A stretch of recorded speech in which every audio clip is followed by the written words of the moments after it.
नमस्कार। तपाईँहरूलाई पुनः स्वागत छ यस मेरो च्यानलमा।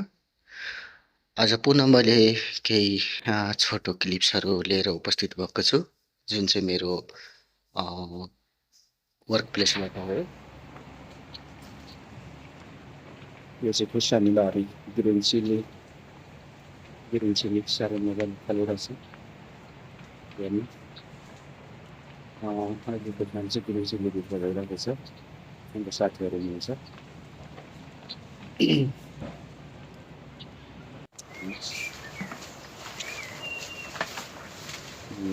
हाम्रो बाबुरामले चिल्ली कलेक्सन गरिराख्नु भएको छ। हेलो बाबुराम सर, दमादम कलेक्सन गरिराख्नु भएको हाम्रो बङ्गाली साथी। नाम देंगे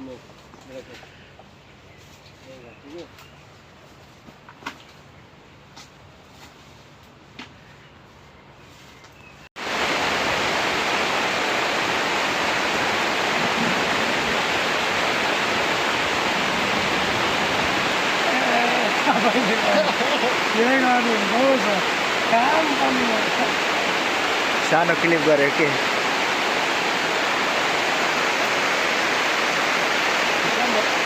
एकदम ठिक छ।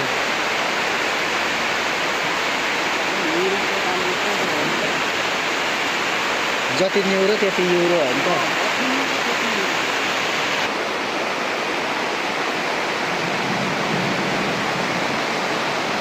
ल है केटा, घन्टाको 7 युरो।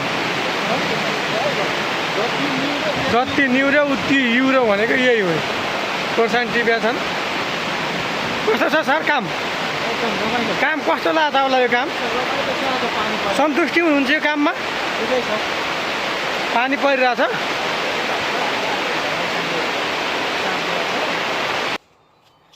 हाम्रो साथीहरूले चिल्ली कलेक्सन गरिरहेछन्, टिपिरहेछन्।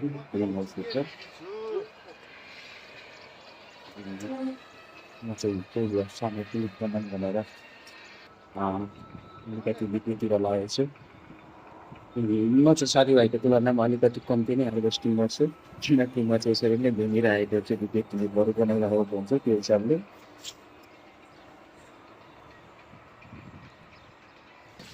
यहाँ चाहिँ स्वयं म आफै चिल्ली हार्भेस्टिङ गरिरहेको छु। यो चाहिँ ठुलोको साथले हामीलाई चाहिँ पेमेन्ट लिने हुनाले चाहिँ जतिसक्दो फास्ट गऱ्यो त्यति धेरै चाहिँ हामीले कलेक्ट गर्न सक्छौँ रकम। जति मेहनत दिनुपर्ने हुन्छ।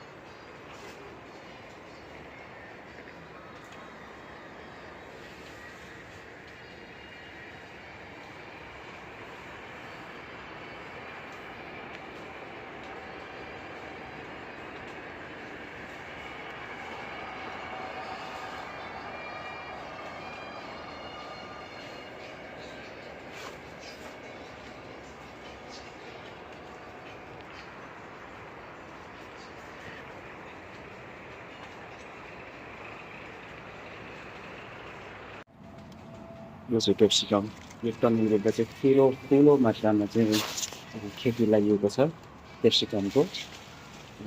यसैभित्र चाहिँ सिमी पनि हुन्छ, जसको काम चाहिँ हामी अहिले तत्कालमै गरिरहेको छौँ कलेक्टिङको। सिङ्गल बाली लगाएको हुँदैन, एकपछि अर्को बाली हुन्छ। अहिले हार्भेस्टिङ भइरहेको छ सिमी। त्यस सिमी सक्ने साथै यो क्याप्सिकम रेडी हुन्छ। क्याप्सिकम सक्ने बित्तिकै अर्को बालीमा आफै लगाइरहेको हुन्छ। त्यसको लागि खुर्सानी लगाउँछ अथवा टमाटर लगाएको हुन्छ। त्यसरी एकपछि अर्को बाली चाहिँ यहाँ तयार गर्ने हिसाबले बाली लगाइन्छ। देख्न सक्नुहुन्छ ठुलो मात्रामा यहाँ चाहिँ टनेलहरू चाहिँ निर्माण भएको छ। यहाँ चाहिँ अलिकति आधुनिक प्रविधिबाट चाहिँ बाली नाली गर्ने भएको हुनाले थोरै म्यान पावरले नै चाहिँ तपाईँलाई यति ठुलो चाहिँ फर्म चाहिँ गर्नलाई सम्भव बनाएको पनि पाइन्छ। यो चाहिँ विभिन्न किसिमको यो चाहिँ भान्डा ब्रिन्जल, त्यसै गरी यसभित्र के भन्ने त्यो पोथ्रे बोडी हो अथवा पोथ्रे सिमी हो त्यो पनि लगाइएको छ। त्यसै गरी नयाँ बाली यो पनि त्यही हो, पोथ्रे बोडी होला।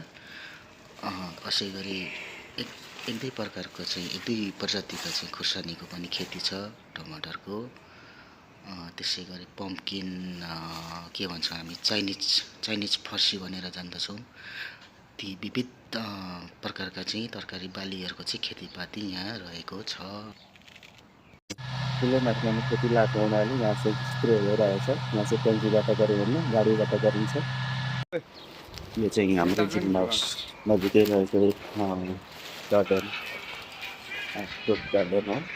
त्यसमा चाहिँ यो येल्लो कलरको बिरामीमा चाहिँ यो आरू जातको नै फल हो। यो चाहिँ हिरो बनाएर खानामा धेरै टेस्टी हुन्छ। हामी नेपालमा पाउने भन्दा पनि अरू विभिन्न फलफुलहरू छन् जस्तो नानीहरूको नभएको ठाउँमा हामीले काम गर्ने त्यस पश्चात हामीले त्यो फ्रुटहरू खान मन लाग्यो हामीले यहाँको फ्रुटहरू खान पाउँछौँ टिपेर। रमाइलो छ। हामीले ग्रिन हाउस काम गरिसकेपछि पनि यो पनि तयार भएपछि पोलिथिन गर्नुपर्ने हुन्छ।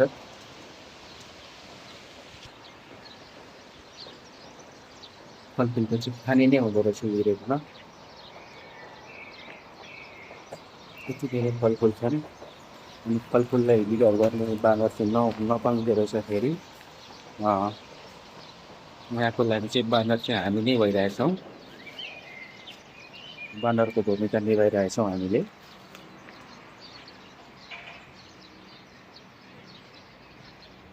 यो आरू हो, येल्लो कलरको, खानामा टेस्ट हुन्छ। त्यो चाहिँ हाम्रो फर्सीबारी हो।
यहाँ चाहिँ हामीले ग्रिन हाउसबाट बे पनि कलेक्सन गर्छौँ।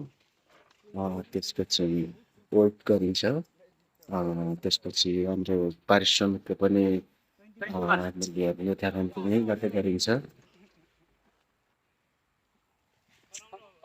तौलिने काम भइरहेछ। गर्मीमा काम गरेर थकान मेटाउने हाम्रो शीतल छहारी त्यसकै मुनि बसेर हामीले खाना खान्छौँ। एकछिन भएर केही गफे आराम पनि गर्छौँ। यो फलको बिरुवा हो, घाममा शीतल दिने हाम्रो एउटा सहारा यही पनि हो।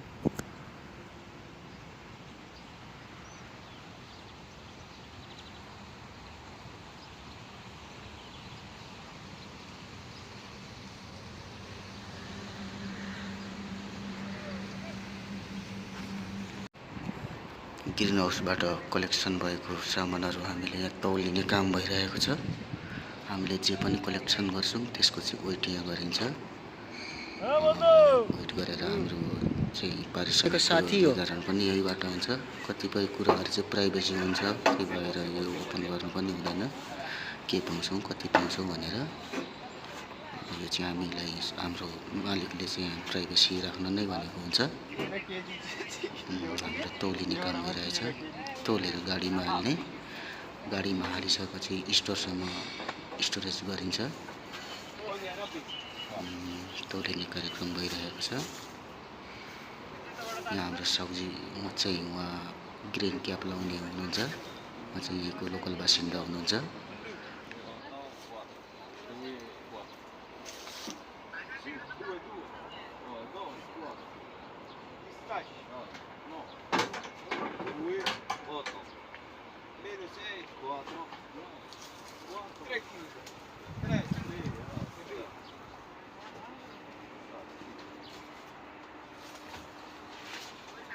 Ei, esse é foda. Eu. Eu.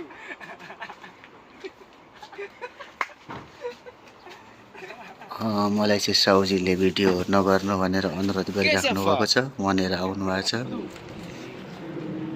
32 meno 6. Abdu. 32 meno 6, 26. 26, stamattina 39.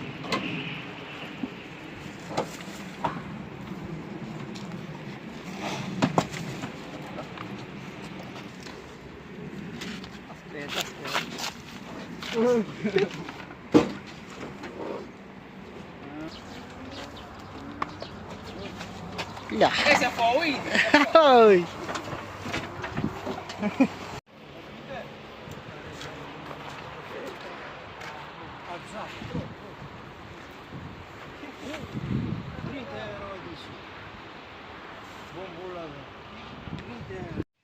र अन्त्यमा हामीले जे पनि कलेक्ट गर्छौँ ग्रिन हाउसबाट, त्यसलाई हामी गाडीमा लोडिङ गरिदिनु पर्ने हुन्छ ताकि यो माल चाहिँ मार्केट सक्नको लागि डेलिभरी होस्। साउजीले यसलाई नै बेचेर हामीलाई चाहिँ हाम्रो रकम भुक्तानी गर्ने हुन्छ। सम्पूर्ण काम सकेपछि हामीले चाहिँ यो काम पनि गर्नुपर्ने हुन्छ। यो चाहिँ अतिरिक्त काम हामीले लाग्यो उसको लागि पारिश्रमिक दिनमा।